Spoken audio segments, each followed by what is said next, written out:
నందమూరి నటసింహం అభిమానులు బాలయ్య కుమారుడు మోక్షాజ్ఞ ఎంట్రీ కోసం ఎంతో ఆసక్తిగా ఎదురుచూస్తున్నారు.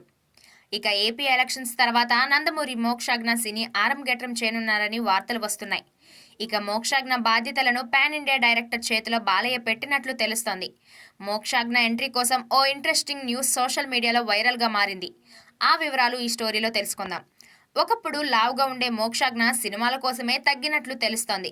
అంతేకాదు హ్యాండ్సమ్ లుక్లోకి వచ్చేశాడు. ఇక ఇదిలా ఉంటే నందమూరి బాలయ్య కొడుకు సినిమా కోసం తెగ ప్రయత్నాలు మొదలు పెట్టారట. కొడుకును లాంచ్ చేసే ముందు పాన్ ఇండియా డైరెక్టర్ను పట్టినట్లు నెట్టింట్లో ఓ న్యూస్ వైరల్గా మారింది. ఆ దర్శకుడు ఎవరో కాదు, ఎస్ఎస్ రాజమౌళి.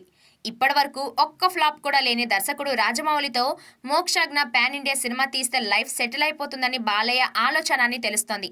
ఈ విషయం మీదనే బాలయ్య దర్శకుడు రాజమౌళిని కలిశారని తెలుస్తోంది. రాజమౌళి ఏకంగా బాలయ్య ఇంటికి వెళ్లి మీట్ అయ్యి ఈ విషయం మీద చర్చ జరిపారట. బాలయ్య ఫోన్ చేస్తేనే రాజమౌళి ఆయన ఇంటికి వెళ్లినట్లు తెలుస్తోంది. మోక్షాజ్ఞను రాజమౌళి దర్శకత్వంలో ఇంట్రడ్యూస్ చేయాలి అంటూ బాలయ్య ప్రత్యేకంగా కోరారని సమాచారం.